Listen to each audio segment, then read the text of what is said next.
গত এক দশকে গণতান্ত্রিক দেশের তালিকায় যুক্তরাষ্ট্রের অবস্থান প্রশ্নবিদ্ধ।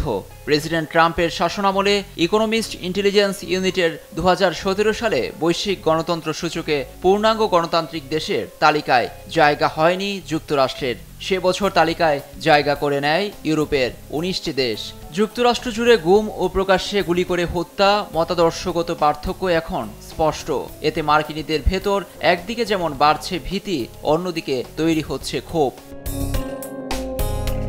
এর মাঝেই যুক্তরাষ্ট্রকে নিয়ে বিপদের আভাস দিয়েছে পলিসি আউটলুক নামের এই কানাডীয় সংস্থা। প্রতিষ্ঠানটির 37 পৃষ্ঠার এক প্রতিবেদনে এসেছে গৃহযুদ্ধের মুখে রয়েছে যুক্তরাষ্ট্র।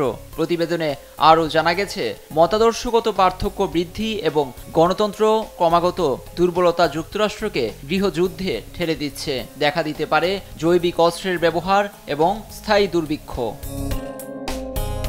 এ প্রসঙ্গে সতর্ক করে জাস্টিন ট্রুডো সরকারকে আসন্ন পরিস্থিতির পরিণতি মোকাবেলায় প্রস্তুত থাকার পরামর্শ দিয়েছে পলিসি আউটলুক। পরিস্থিতিকে উদ্বেগজনক বলে মনে করছেন ব্রুকিংস ইনস্টিটিউশনের বিশ্লেষক জন ম্যাকআর্থার। এ প্রসঙ্গে হোয়াইট হাউসের পক্ষ থেকে তাৎক্ষণিক প্রতিক্রিয়া পাওয়া যায়নি। তবে যুক্তরাষ্ট্রে গৃহযুদ্ধ বাধতে পারে এমন গুঞ্জন জোর পায় সাবেক মার্কিন প্রেসিডেন্ট ডোনাল্ড ট্রাম্পের শাসনামলে। 2021 সালের 6 জানুয়ারিতে ক্যাপিটল হিলে ট্রাম্প সমর্থকদের দাঙ্গার ঘটনায় অবাক করে দেয় গোটা বিশ্বকে। পুরো ঘটনাটি ঘটে ট্রাম্পের উস্কানিতেই। লুৎফর কবির, নিউজ ডেস্ক, দেশ টিভি।